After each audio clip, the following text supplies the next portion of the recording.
Perkenalkan, nama saya Nadia Pagasteti Palau dengan NIM B2206029 Prodi S1 Kebidanan mahasiswa Universitas Megabuana Palopo. Nah, pada video kali ini saya akan memenuhi tugas dari Ibu Susianti SST MKes yang menjelaskan tentang adaptasi sistem reproduksi pada kehamilan. Nah, apa itu adaptasi kehamilan? Nah, adaptasi kehamilan adalah perubahan yang terjadi pada ibu hamil. Perlu adanya adaptasi yang disebut dengan adaptasi maternal. Nah, adaptasi maternal merupakan hasil kerja hormon dan tekanan mekanis uterus yang terus membesar serta adanya jaringan lain yang ikut dalam proses adaptasi ini. Jadi, kehamilan didefinisikan sebagai fertilisasi atau penyatuan dari spermatozoa dan ovum dan dilanjutkan dengan nidasi atau implementasi. Nah, selama kehamilan, ibu akan mengalami perubahan anatomi fisiologi pada sistem organ reproduksi. Nah, yang mana meliputi pertama perubahan vulva dan vagina. Nah, perubahan vulva dan vagina pada trimester pertama, pengaruh hormon estrogen vagina dan vulva mengalami peningkatan pembuluh darah sehingga nampak semakin merah dan kebiruan. Nah, hormon kehamilan mempersiapkan vagina supaya distensi selamat persalinan dengan memproduksi mukosa vagina yang tebal selama masa hamil. Nah, pH sekresi vagina menjadi asam. Nah, peningkatan pH wanita hamil lebih rentan terhadap infeksi vagina, khususnya pada jamur. Pada trimester kedua, hormon estrogen dan progesteron terus meningkat dan terjadi hipervaskularisasi dan mengakibatkan pembuluh-pembuluh darah. Nah, alat genitalia semakin membesar.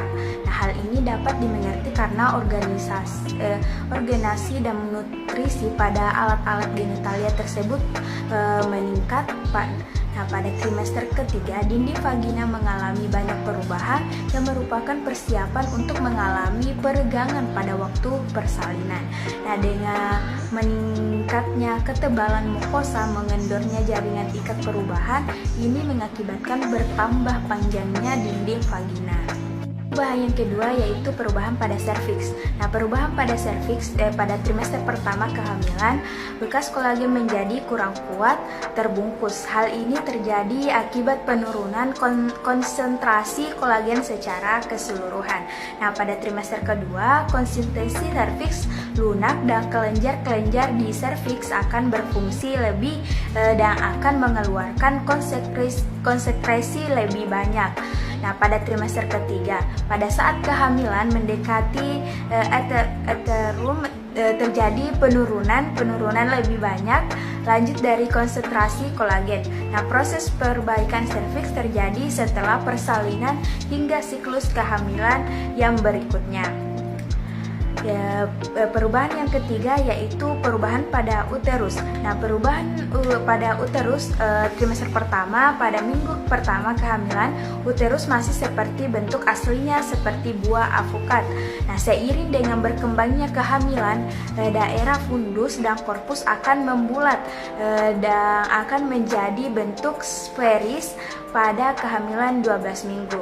Nah, pada trimester kedua, kehamilan cukup bulan ukuran uterus adalah 30 x 20 x 20 cm dengan kapasitas lebih dari 4000 cc.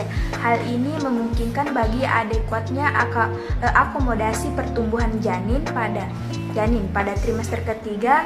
Akhir kehamilan uterus akan membesar pada rongga pelvis dan seiring perkembangannya uterus akan menyentuh dinding abdomen.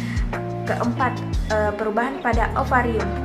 Perubahan pada ovarium pada trimester pertama, pada permulaan kehamilan masih terdapat korpus luteum gravidatum berdiameter kira-kira 3 cm.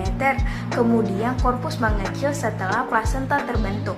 Nah, pada trimester kedua, pada usia 16 minggu, plasenta mulai terbentuk dan menggantikan fungsi si corpus luteum ini gravidatum. Nah, pada trimester ketiga corpus luteum gravidatum sudah mulai tidak berfungsi karena oleh plasenta yang telah terbentuk.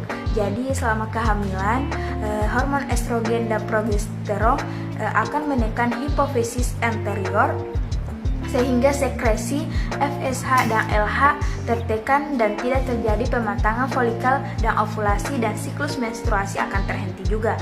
Nah, setelah implementasi, ovum yang telah mengalami fertilisasi dan filkorilasi membentuk HCG. Nah, baik, itulah tadi penjelasan dari saya mengenai adaptasi sistem reproduksi dalam kehamilan. Terima kasih. Wassalamualaikum warahmatullahi wabarakatuh.